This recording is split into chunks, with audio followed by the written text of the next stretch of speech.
Уважаемые участники, просим вас занять свои места, отключить мобильные телефоны и вспышки фотокамер. Церемония открытия начнется через несколько минут. Dear participants, we kindly ask you to take your seats, switch off your mobile phones and disable the flash on your cameras. The opening ceremony is starting in a few minutes.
Уважаемые участники, просим вас занять свои места, отключить мобильные телефоны и вспышки фотокамер.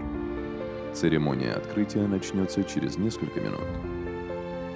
Dear participants, we kindly ask you to take your seats, switch off your mobile phones and disable the flash on your cameras.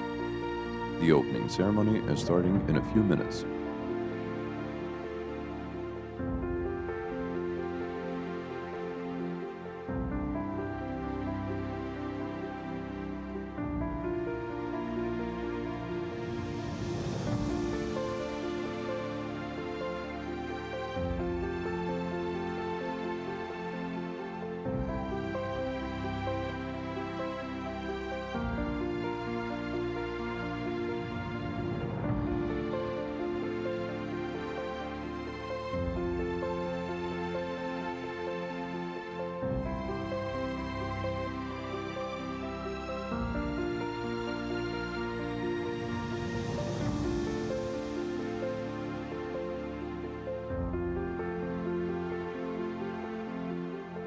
Уважаемые участники, просим вас занять свои места, отключить мобильные телефоны и вспышки фотокамер. Церемония открытия начинается. Dear participants, we kindly ask you to take your seats, switch off your mobile phones and disable the flash on your cameras. The opening ceremony is starting now.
Уважаемые участники, просим вас занять свои места, отключить мобильные телефоны и вспышки фотокамер. Церемония открытия начинается.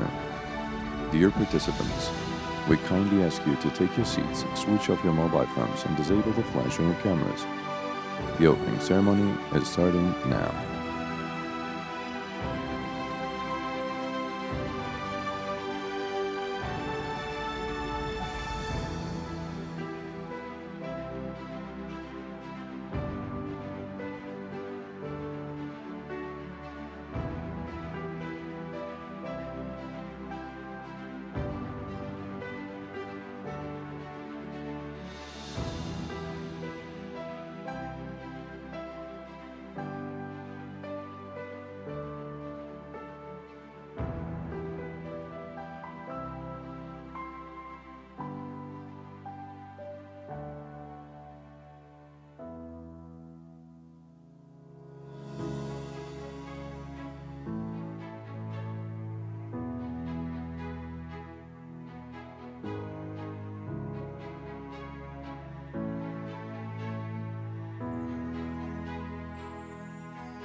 Уважаемые участники, просим вас занять свои места, отключить мобильные телефоны и вспышки фотокамер. Церемония открытия начинается. Dear participants, we kindly ask you to take your seats, switch off your mobile phones and disable the flash on your cameras. The opening ceremony is starting now.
Time is accelerating.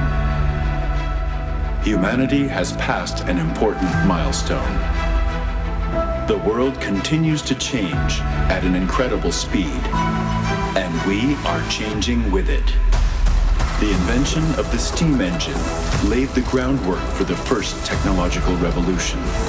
200 years later came the era of the assembly line. During the third industrial revolution, programmable controllers were introduced. The fourth industrial revolution changed the functional understanding of the economy. The collection and processing of data does not stop for a second. Right now, at this very moment, new data is creating new models of solutions. Nature is a perfect designer, and thanks to computing technologies, we have learned to create products in nature's image. Generative design and modern modeling allow us to create more durable, lightweight, and reliable materials. Technology has brought man closer to understanding the process of evolution and enabled him to tame air, water, and fire. In place of hazardous processes came green production technologies.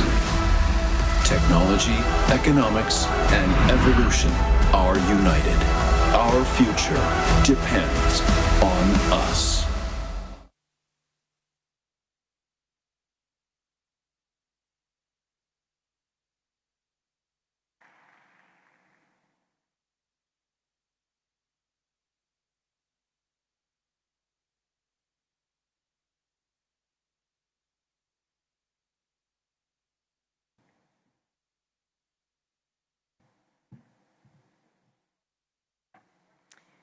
Your Excellencies, ladies and gentlemen, welcome to the Global Manufacturing and Industrial Summit. I'm Nadira Tudor, your host this morning, and I'd like to say what a pleasure and privilege it is to be here at this amazing event. To start proceedings, please join me in welcoming the head of the committee, Mr. Badr Al-Olama.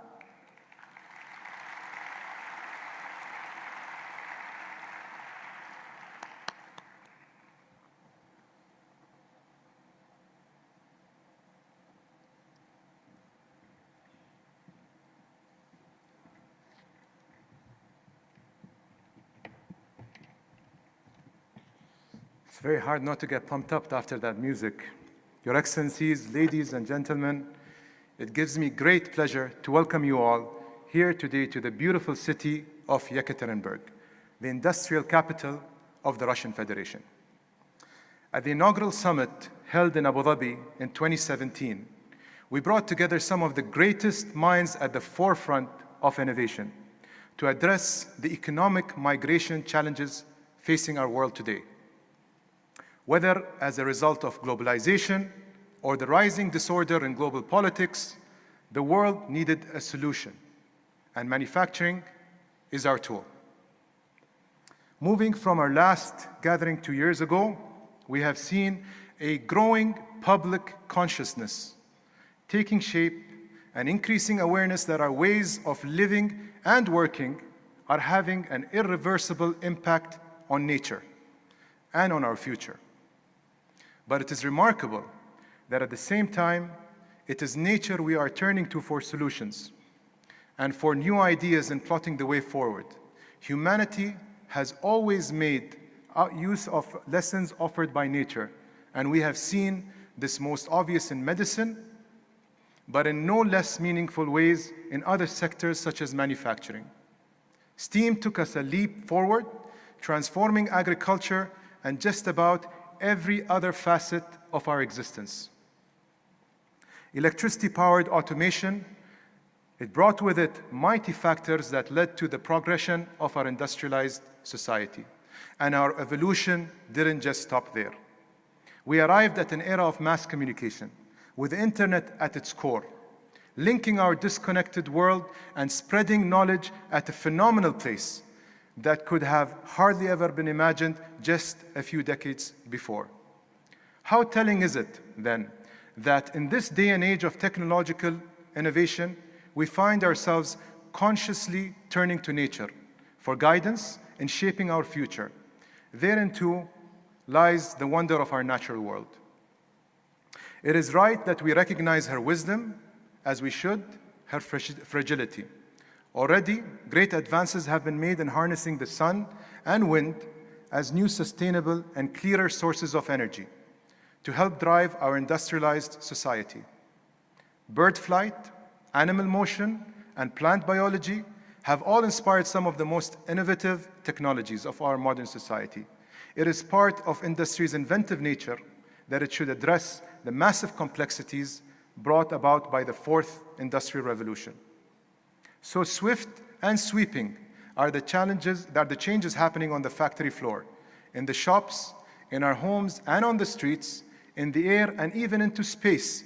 And there is an ever-growing urgency about ensuring that our lifestyles adapt to this rapidly changing environment. Humankind dare not fall victim to its own technological progression. The fault lines running through our global society are immense. The gulf between rich and poor is only growing, not narrowing. Extreme weather events are now happening with frightening regularity. These dangers are as obvious as they are fearsome. In an era in which the general talk is of smartphones, smart cars, and smart homes, it is smart thinking that is needed to turn a serious mind to our relationship with one another and with society as a whole. As we step into further uncharted territory, we must find a formula that puts us at greater harmony with our natural world. True sustainability can only begin there. Let us protect nature as we also learn from it. The early seeds that were planted at the Paris Accord are now taking root. We must not let ourselves stray away from the commitments that were made with future generations in mind. We are entrusted as custodians of this planet, and it is our collective responsibility to protect it for the benefit of all humanity. Thank you very much.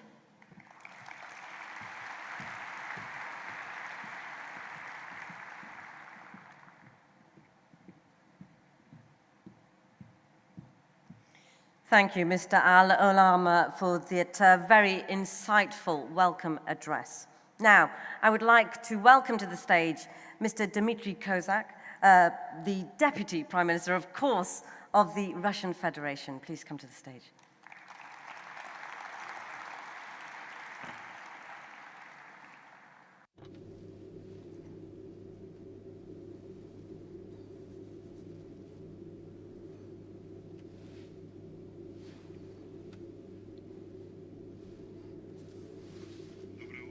Good morning, dear friends, colleagues. First and foremost, on behalf of the government of the Russian Federation and the Russian Organizing Committee of GMIS, and on my own behalf, I would like to welcome each and all of you as participants of this major international event. Your being here is testimony not only to the fact that you're interested in the discussions of global challenges for the industry. This is also a testimony to your interest in Russia and its capabilities and in industrial business in our country. I'd like to thank all of those who are looking to Russia and who have hopes for it. On behalf of the government, I would like to assure you that we'll do everything within our powers to make sure that your expectations come true. This summit, GMIS, is hosted in a city that has the rightful claim to being not just the capital of the Urals region, but also the industrial capital of Russia. The region's history is inextricably linked to the development of our industry.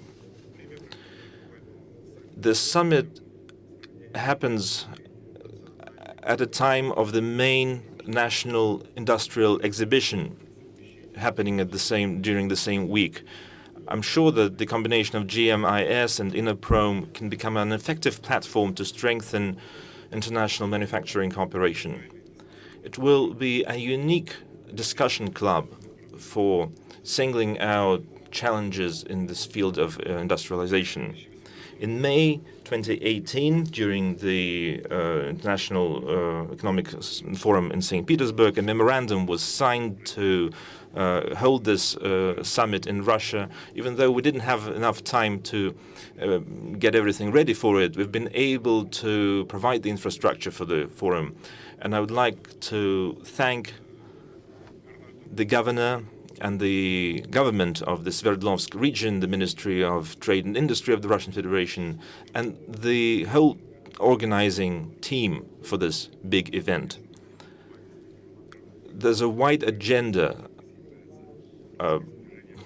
and it can become the common platform for companies, for national representatives, and for the choice of technological platforms for the future. The economic changes, the reasonable economic rivalry often give birth to uncertainty and disjointedness, which means that summits like GMIS are increasingly important. They provide for a coordinated understanding of the future, allow us to get adjusted for it, to adapt to the realities of international trade and economics at on the brink of the fourth industrial revolution.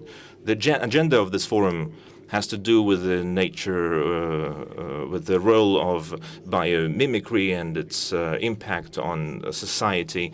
The summit today is aimed to address global Sustainable Development Goals of the UN. This is a necessary discussion to reinstate the balance between the bio and the technospheres.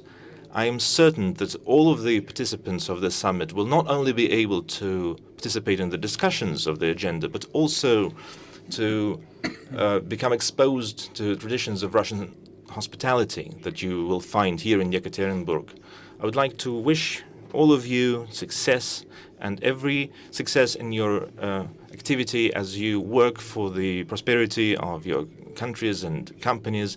I wish you all productive work here at the GMIS, and welcome to Russia.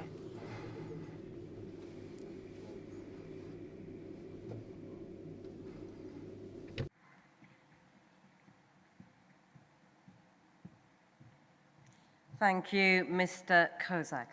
Now, if you have a chance during your stay here in Yekaterinburg, do enjoy the sights and experience one of the most beautiful nations I've had the pleasure of visiting.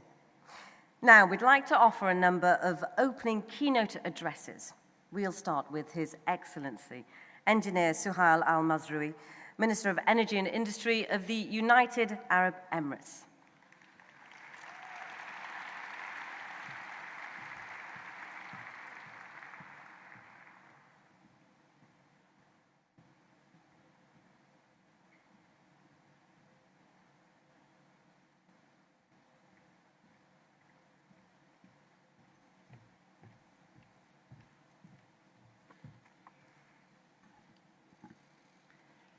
Your Excellencies, ladies and gentlemen, welcome to the second edition of the Global Manufacturing and Industrialization Summit. Before I start, I would like to thank the Russian Federation and thank the people of Yekaterinburg for hosting us. It gives me great pleasure to see the level of arrangement and the hard work that has been done to host us all together in the beautiful city of Yekaterinburg. So thank you.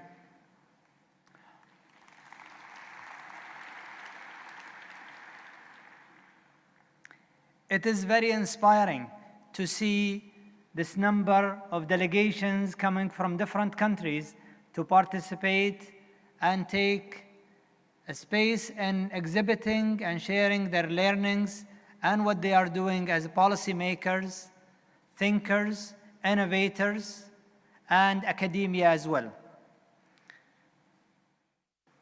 The fourth industrial revolution is going, as you all know, to transform the way that we are living. And what we are trying to do at the GMIS is to share that learnings among the maximum number of countries in terms of regulations and preparing ourselves for the fourth industrial revolution and take a place at it. Shaping the future of manufacturing is one of the key areas and deliverables of the fourth industrial revolutions that is going to change our economies and improve the way that we are living. More importantly, it's going to contribute to the human and social prosperity of the humankind through the United Nations Social Development Goals.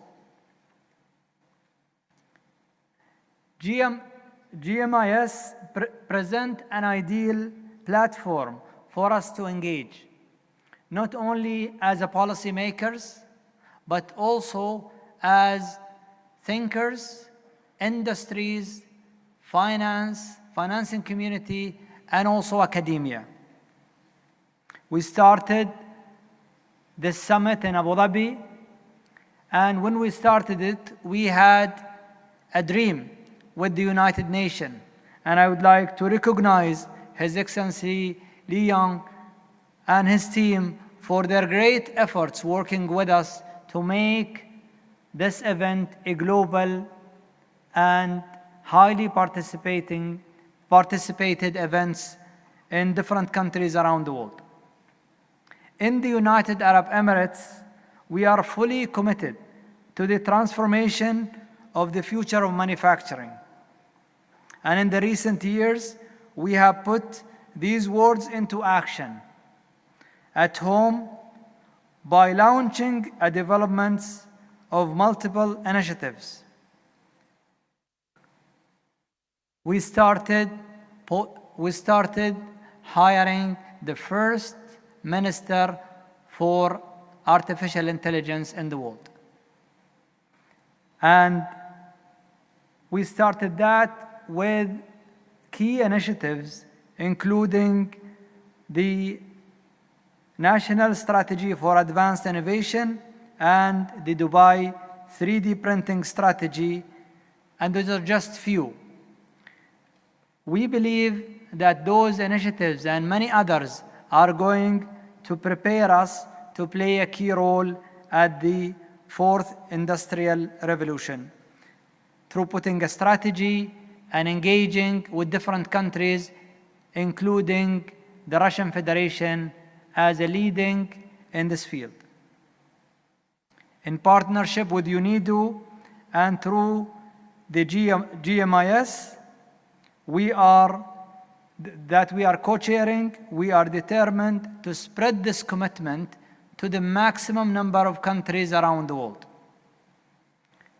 And I can tell you, this is the second event, and we are seeing the number of interested countries joining this group is increasing. And hopefully next year we're going to see a bigger number and participation from different countries. I would like to attribute thanks and appreciation to the Russian Federation for hosting us here at the great city of Yekaterinburg to contribute to the developments of this discussion. And I'm sure during the rest of the week, we will have an engaging and fruitful discussion that will lead to an improvements on how we are looking at the future. Russia is, the way we see it, Russia is determined to develop its industrial economy through advanced and nature-inspired manufacturing technologies that makes it a perfect host for this event. Thank you very much, and I wish you a pleasant stay and enjoy the great city of Yekaterinburg. Thank you.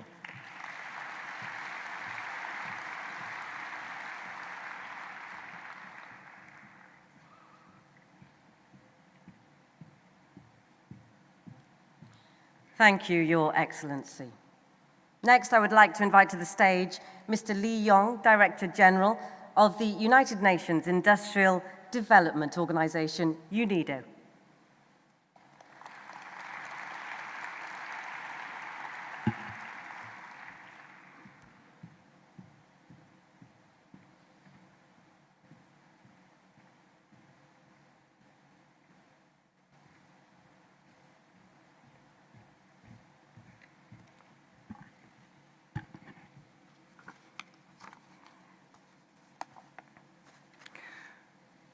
Honorable Minister Mansurov, Honorable Minister Al-Mansouri, Excellencies, distinguished guests, ladies and gentlemen, good morning.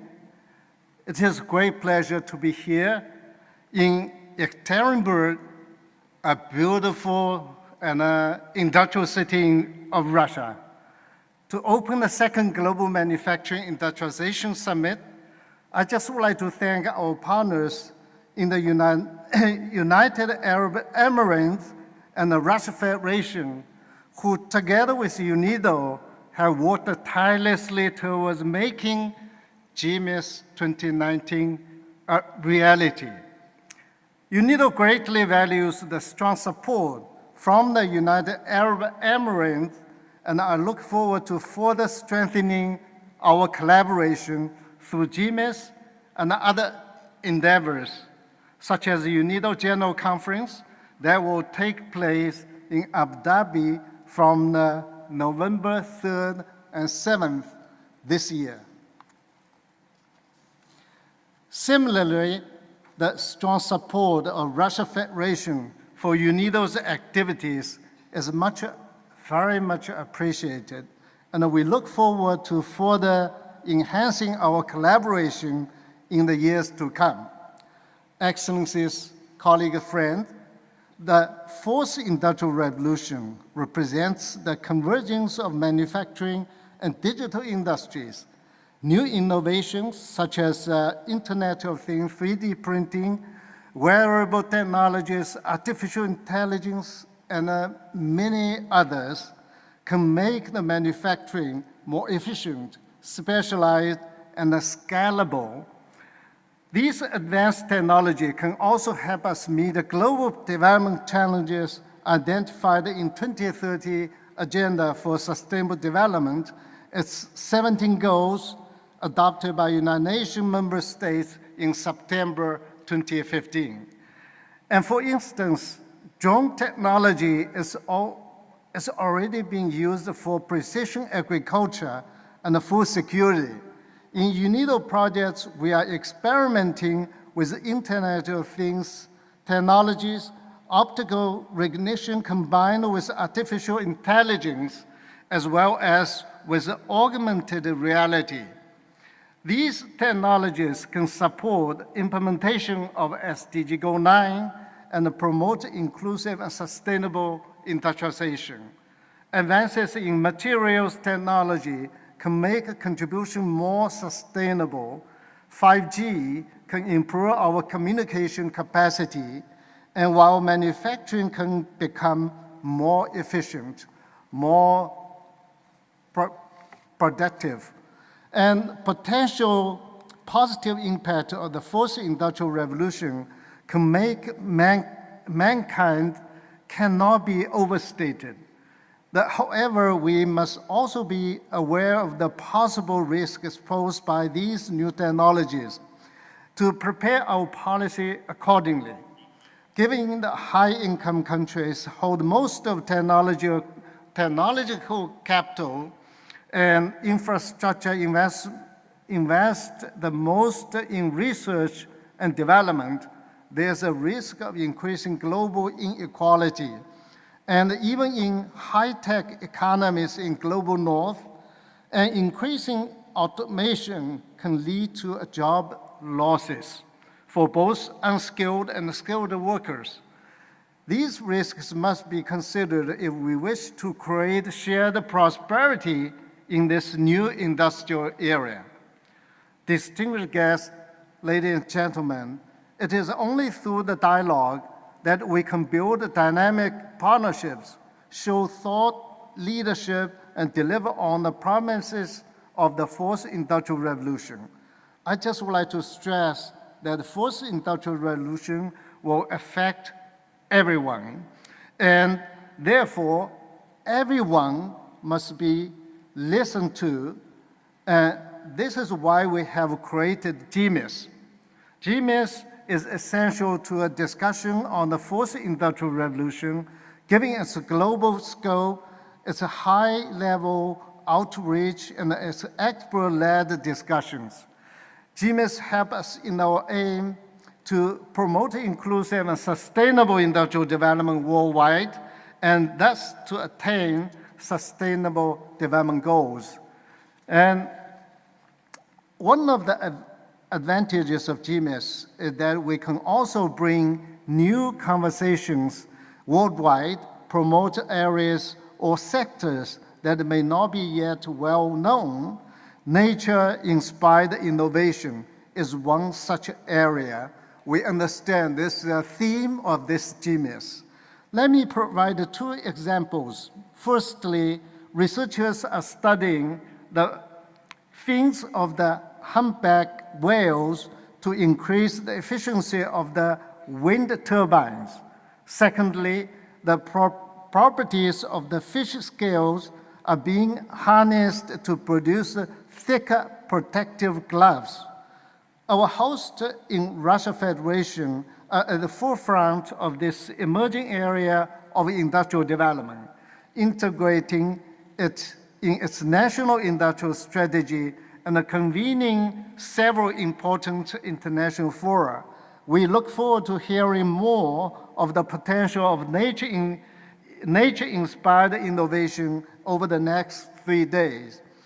Colleagues, friends, UNIDO has focused on the 4 themes in particular for GMIS 2019. Industrial policy in the advent of the fourth industrial revolution, and circular economy for manufacturing, and women's entrepreneurship and empowerment in the context of digitalization. And finally, the regional approaches to the fourth industrial revolution. These issues will play a larger role in how the fourth industrial revolution unfolds and the extent to which it will benefit all of us, benefit this world. Industrial policy has not disappeared. It may be more important now than ever before. For this reason, it is important to tease out many policy options open to the government. Similarly, achievements of circular economy will be revolutionize industrial production through the advancing economic gains while producing less waste emissions. Finally, women can be disproportionately affected by advances in manufacturing technology, given the large number of women employed in the labor-intensive industries. This is compounded by the smaller share of women and girls accessing education in the areas of science, technology, engineering, and mechanics, and at the present.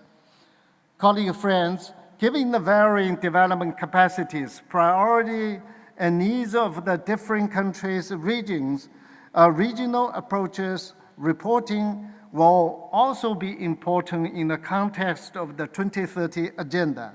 I'm sure the discussion will be enlightening and reflective. I urge you all to listen carefully to our great panelists and to the participants in the discussion as much as you can. I really look forward to this great opportunity to accelerate progress towards a sustainable fourth industrial revolution. If we are to fully deploy fourth industrial revolution in pursuit to the sustainable development goals, your knowledge, experiences, and know-how will be vital. The partnerships that begins this week can provide the right dynamism, cooperation, and resources to work towards the world we want. And the old proverb states, A good beginning is half done, the half of the work.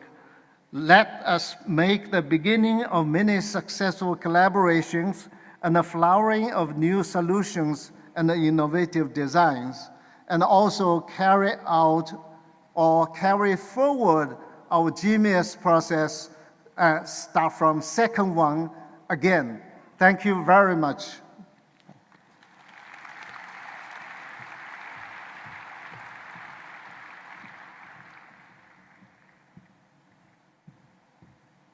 Very inspiring there. Thank you, Mr. Lee Yong. Our final opening address is from Denis Manturov, Minister of Trade and Industry, Russian Federation. Please welcome him to the stage.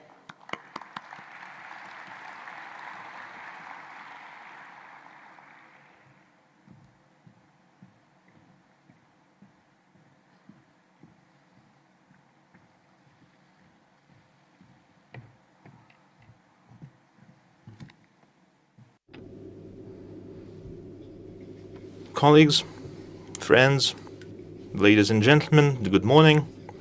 I'm very happy to welcome you here at the second Global Manufacturing and Industrialization Summit. This event in Russia became possible thanks to the goodwill and support of our partners from the United Arab Emirates and, of course, from UNIDO. If we remember how the negotiations started on the choice of the venue, we can remember how we proposed holding the GMIS together with Inoprom, our main industrial fair. And I'm sure all of you will have a chance to visit this fair. Inoprom would be a great addition to the topics discussed here during the GMIS, and it will provide a very hands-on format for you to see the achievements of our country's industry and of other industries. Let me once again thank the colleagues here for allowing me to discuss a number of global issues with other participants. Humankind today is facing the onset of the fourth industrial revolution. And it will be characterized by full-on digitalization, artificial intelligence. We had many discussions about that during the plenary sessions of Inoprom yesterday. In fact, we spoke in different languages, as it were. You know, artificial intelligence is a very fashionable thing. It's a very fashionable component, but everybody decided that it's the human intelligence that is the core of building software for robots. The coming changes will certainly make manufacturing more efficient. People will not have to do hard, mundane labor. It will raise living standards for the whole world. At the same time, each previous cycle of the evolution also boosted the impact and our footprint on the environment. The results of this approach are well known. They are climate change, air pollution, the degradation of ecosystems and of marine and land-based ecosystems. To reverse this process, all countries, as they embrace a new industrial paradigm, must prioritize the very important task of rebuilding the biosphere. And key to this, solving this task, is the introduction of nature-inspired technologies, which can move the process forward without harming the environment. This is the main strategic challenge that the international community is facing right now. The need for joint action for finding joint solutions. Back in 2015, our president spoke about that when he addressed the General Assembly of the United Nations. And now, here in Yekaterinburg, for the first time again, we see a wide-ranging discussion on how to make sure that we have nature-inspired technologies and how to prioritize them in all countries, irrespective of their industrial level of development. To have a sustainable balance between the biosphere and the technosphere, what we need is a revolution in material science. We need a new level of R&D at the juncture of mathematics, physics, biology, ICT, and cognitive technologies. We need to adjust our approaches to industrial design, to shift our focus to bionics, to bionic design methods, and to wide-ranging use of additive technology. Nanobiotechnology should be allowed to reinvent medicine through new methods of diagnosing and treating the most complex diseases. We need a breakthrough in effective and environmentally neutral solutions for power generation and waste management. All of these solutions have been high on the agenda of institutes and labs around the world, including in the US, in the EU, in Japan. These countries are implementing hundreds of projects in biomimicry. And this approach, of course, is a major component of our country's innovative policies. At the same time, it is obvious that no country in the world cannot do this alone, cannot have a nature-inspired economy on its own. We need cooperation, setting aside excessive protectionism, restrictions, and unfair competition practices. We hope that the GMIS will help us find the right common ground. Russia expects to become a key player, a leader in this emerging system of nature-inspired technologies. And we have the right kind of experience of productive work as part of global scientific projects, including the projects having to do with the European organization of CERN, CERN, the International Experimental Thermonuclear Reactor Project, ITER, and the creation of the biggest free electron laser, the Ion Research Center and Antiproton Research Centers. A consolidated approach where all countries pull in their resources in fundamental sciences and the real sector will allow humankind to arrive at environmentally friendly solutions to all challenges of the coming decades.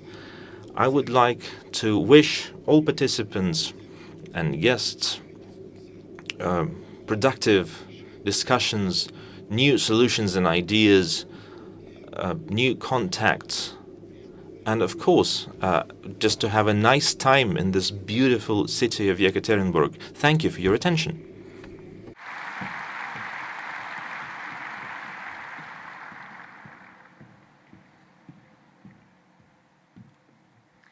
Thank you, Mr. Manturov. Now, to close our opening ceremony for GMIS 2019, we're proud to invite the president of Kurchatov Institute National Research Center, Mikhail Kovalchuk, who will now talk about why natural-inspired technologies are the foundation for a new industrial revolution.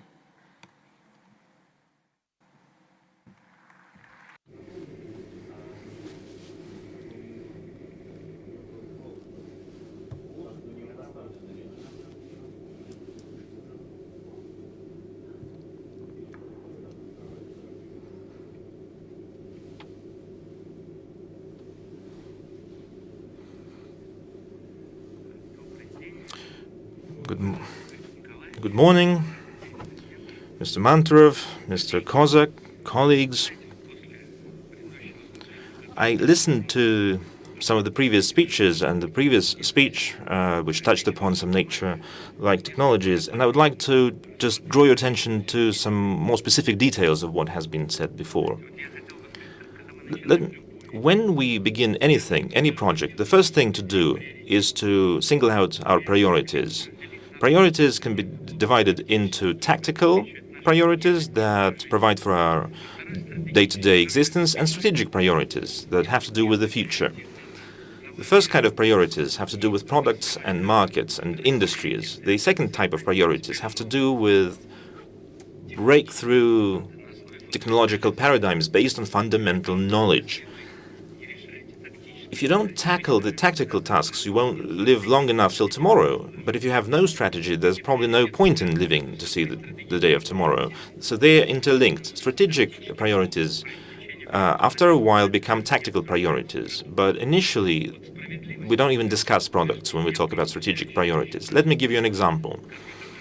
Our country, which was called the USSR, on May 9th, 1945, celebrated a victory. We had the biggest, the most technologically advanced, the best-trained army in the world. We decided the fates of humankind. But several months later, the first nuclear strikes on Hiroshima and Nagasaki by the Americans meant something for us. If our government and our scientists had not invested a lot of effort into the strategically important nuclear project, our victory would have been nullified, would have been rendered meaningless. So the question is, when you tackle a strategic issue, you disrupt civilization for decades. You reshape civilization. The USSR became a great power, the technological power, after the nuclear, and thanks to the nuclear project. We made the nuclear bomb, but Kurchatov and the other founding fathers created nuclear power industry, nuclear-powered icebreakers, thermonuclear energy. Now the whole world is making a tokamak. Tokamak is a Russian word. It's a device that uses magnetic field coils to confine hot plasma.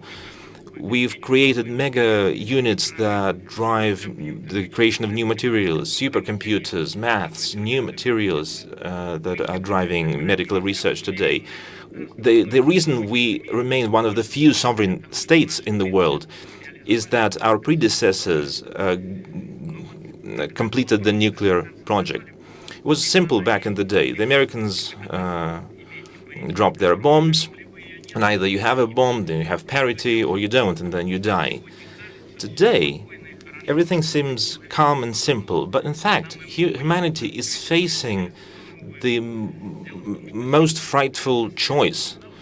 For sustainable development today, we need to consume the right kind of, the right amount of resources, not just oil and gas, but also biomass, drinkable water, foodstuffs. The question is that globalism means that increasing number of countries are involved in the system of consumption, which means the system of resource depletion. When I was a teenager, there was a writer, a French writer, Vercors.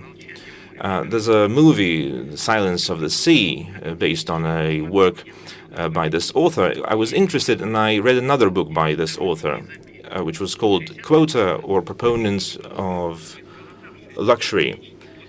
The book said that humankind, after the war, launched a new economic system of overproduction. Produce, buy, consume, throw away, buy new things.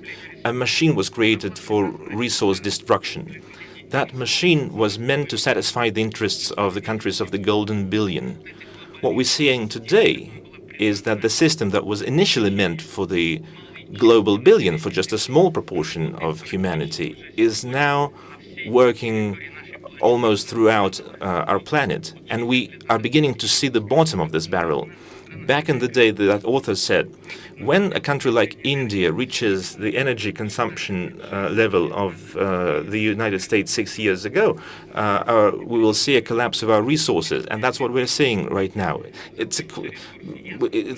Sure, our resources may not end now, but they may be depleted in 50 years, but at the result, we will probably still be able to use the wheel, the fire, but we will have to live without resources, and that will only be achieved after bloody wars for resources. And these wars are ongoing even now. Military colonization today has been supplanted by technological enslaving.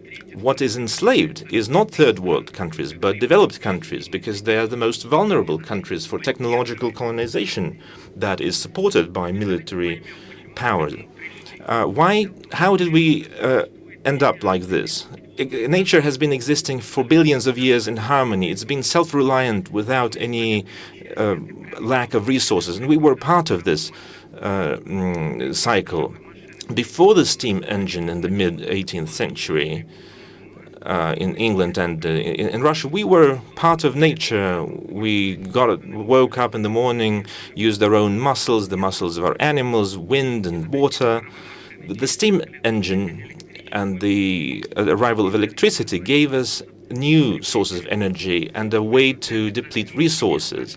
Over 2 centuries, the technosphere, is just 200 years old. But this anthroposphere is alien to nature, and this is a key issue for civilization today.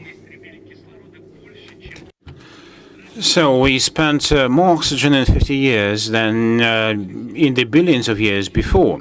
So the way out is only one. Either we continue to move the way we did, or we come to nature-like technologies. Let me explain. We have the sun shining, and this is the thermonuclear synthesis. Then it comes into the green leaves of plants, and everything living lives at the expense of such a synthesis. And our brain is the superior creation. It's like a small bulb which consumes only dozens of watts. We have one of the most powerful computers in the Kurchatov Institute, consuming hundreds of kilowatts of energy. But we are talking about digitalization. Now, let me mention 2 things. Say a voice command for a telephone, you spend so much energy for that it is enough to boil a liter of water. And according to OECD, in the years to come, 1/3 of electricity produced and generated in the world would only be spent on the powering of various gadgets. So digitalization and the AI, the artificial intelligence, only should talk about power generation. And Mr. Kozak already mentioned that. And Vladimir Putin, the president of Russia, 5 years ago, speaking at the anniversary session of the United Nations, speaking about the Kyoto Protocol, said that we would be supporting this protocol, but this is a partial solution. The real solution is about creating nature-like technologies which would not destroy the balance between nature and technologies and would restore the natural exchange of things in nature. And he said back then that we were prepared to be leaders in that area, and we were able to hold such forums. And together with UNIDA in the end of September in Sochi and with the Ministry of Trade, a forum with about 1,000 participants to talk about nature-like technologies. And we decided to have it a regular event. I would say it would be an academic Davos that would be discussing the academic foundations of such things. Now, let me distract you a little bit, philosophically speaking. Let me say and think about why did it happen this way, and we built such a system.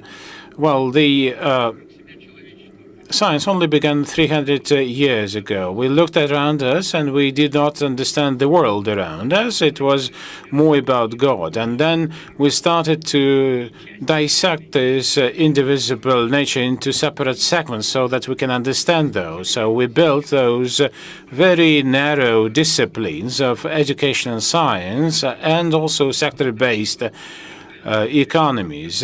We built a unique civilization, and we benefit from that civilization, but we also came to a blind area, I would say. To give you an example of such a dead end, we understand now that we operate only 5% of the energy of the substance that was created 400 billion years ago as the result of the Big Bang. All the rest is the dark essence, which we don't understand. So we built a very narrow-based system with our technological economies on that. When IT appeared, they were also attached to one narrow discipline, and it was a nano technology. There's no sector now living without IT, but there are also nanotechnologies, which were called another technology. It was another suprasector technology, which helps you to create new materials. And together with IT, those two technologies would bring us to the one integral picture of the world with deep knowledge of that. Also, such processes are much deeper. Let me show you this picture. Back in the era of Newton, we only talked about natural philosophy, and there was only one academic who was called the natural philosopher. Then the nature part brought about the natural sciences, and the philosophers actually created social sciences. So now we witness the reverse process of the confluence of natural and philosophical, like cognitive studies, which were part of the humanitarian studies, thanks to various new technologies, become a natural science. Same is with genetics. Like, fingerprints and anything else, and codes, and now 3 billion signs and symbols of the genome decoded. So we now see that they merge, and the humanitarian knowledge actually grows into technologies. And this is a process not in my brain, but it's that the science and nature were pregnant with such convergence. Nanotechnologies playing with atoms, that is basically constructing any material from atoms, and many new sciences related. It is thus on biochemistry and geoeconomy appearing, not only physics and chemistry. Also, we see various other additive technologies changing the mode of production. Now we cut away anything extra and unnecessary, and the additive would bring those together. And today we see a box of puzzles with various disciplines inside, which we know quite a lot now. In the process of this recognition, we can put all those disciplines together, creating a new picture of the world based on deep knowledge. We cannot really put thousands of technologies, but the first convergent technology, nature-like technology, is the nanotechnology, which would create non-organic materials through atomic transformation, bio-hybrid materials, and IT can support this with intellectual solutions and cognitive technologies based on the study of our mentality can create an algorithm of making it a living machine. And in the Kurchatov Institute, in the Institute of Nuclear Engineering, we also have a very powerful division devoted to humanitarian sciences. So we need to look at the reverse side of the medal. We see that the nature-like technologies, by copying nature, can open endless vistas for humanity in terms of the way of life and the quality of life and longer life. But on the other hand, they can offer quite focused interference in the life of the human being, following two ways. First, biogenetics. You create an artificial cell with a very short, small genome, but with all the vital functions. On the one hand, this is some unique medicines and robots who can travel your vessels, blood vessels, and reporting back. On the other hand, it also can be a weapon of mass destruction. and also ethnogenetically modified and focused. The second thing is the ability to influence your mentality through cognitive and ethnosocial technologies, machine-to-brain interfaces and things like that. This also carries a risk, another risk, and here at such a forum we need to understand this and think about this. Any new technology appearing also suggests new risks. Same was true with nuclear engineering. Now we can measure the beam of neutrinos and see what is being produced, weapon-grade plutonium or something else. Now here I'm talking about medicine, and I actually am making a weapon of mass destruction. It is very difficult to distinguish between the two in this new era, and there are no efficient ways of control. Today we can count the warheads of nuclear missiles, so we control the weapons. Now we need to control not only weapons, but control the technologies, and this is very important. The second danger is that even if you produce a nuclear bomb, few people can make this. You need also to create a nuclear-powered submarine or a plane, etc. And here you don't need any delivery systems. You just put a vial from your pocket and put this into a well, and that's all it takes to spread this new WMD. But you need to have some methods of control of nature-like technologies. So these are all open publications about such things that I discussed. These are the grant-based projects across the world. And coming to the end of my presentation, let me say that our country has a very clear position. The President of Russia approved the strategy of scientific and technological development with 8 civilizational challenges, not only to our country, but globally speaking. A very short document, which is available from the website kremlin.ru, and this is basically the description of the challenges, which has no linear responses in today's paradigm. We need to have new approaches, of principled new approaches and new ideas to meet those challenges. In the implementation of nature-like technologies, that's our proposal, supported by the leadership of this country.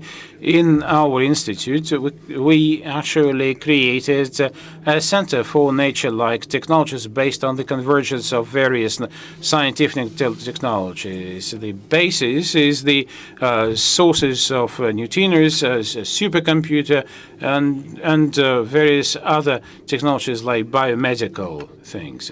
Now, you have both the software and the hardware, and you have biomedicine, microelectronics, and today's technology is about microelectronics.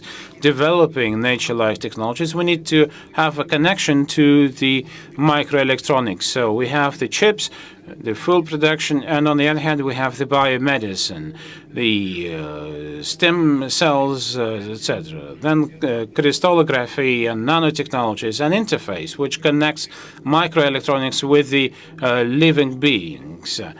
Outside, you have the software, the neurocognitive studies of brain and computing as well.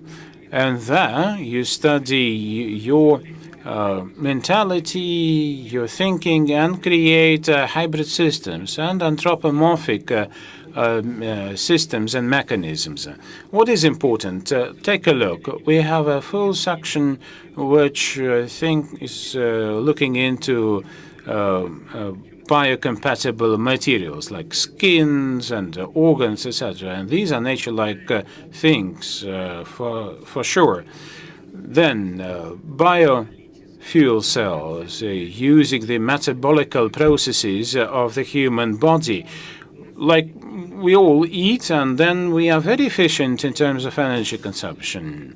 And so we create biofuel cells based on such metabolical processes, and perhaps by using some sensors inbuilt into the human bodies.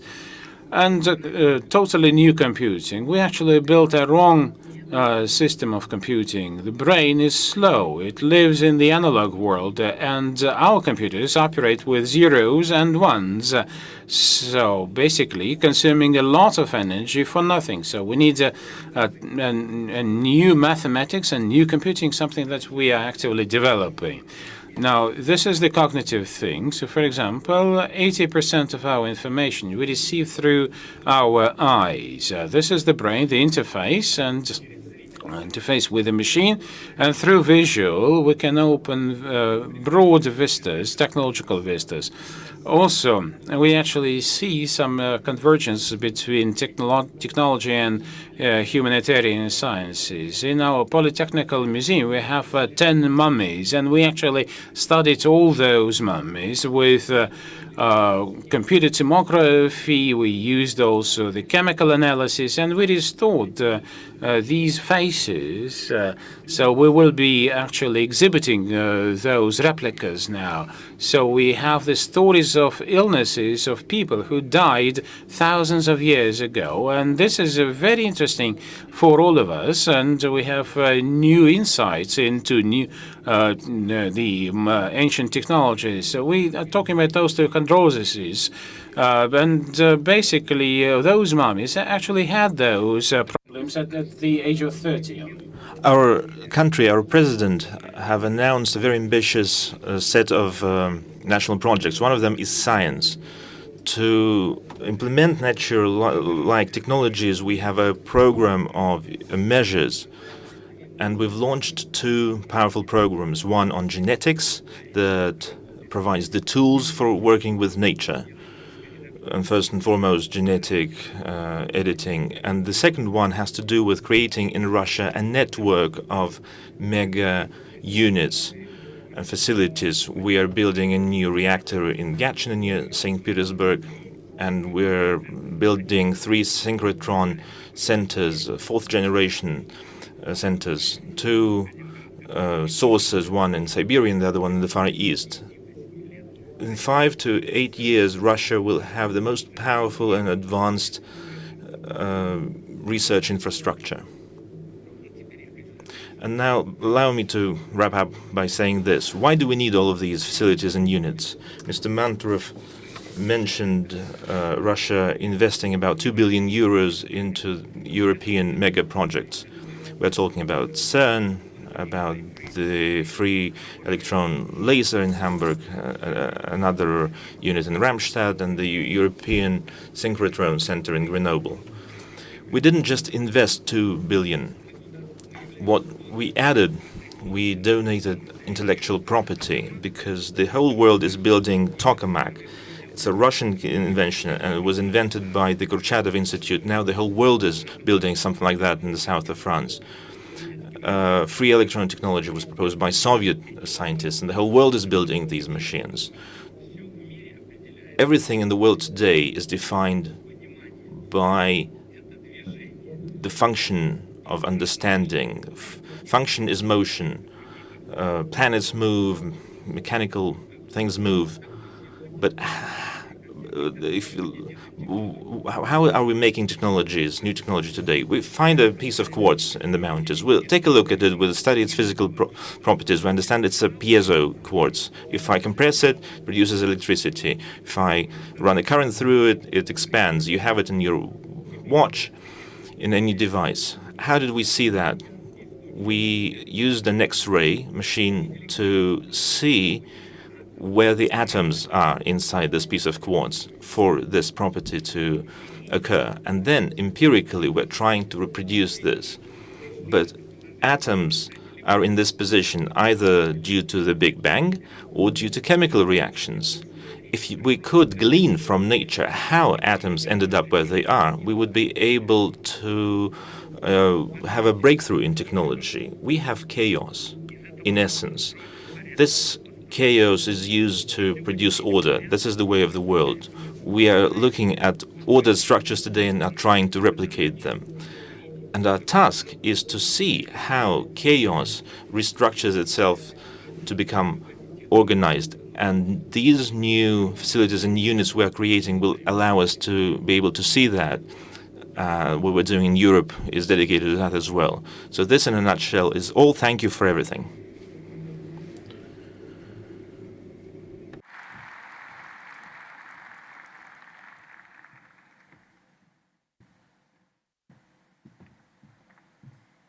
Thank you, Mr. Kovalchuk. And I would also like to take this opportunity to thank all our guests who've helped us to open GMIS 2019. They've certainly left us with an awful lot of things to think about over the next 3 days. This is a platform that will allow all of you, all of us, to really think about how we can move forward in bringing equality to a world of disparity through cutting-edge technologies. Do enjoy and please do contribute. Thank you.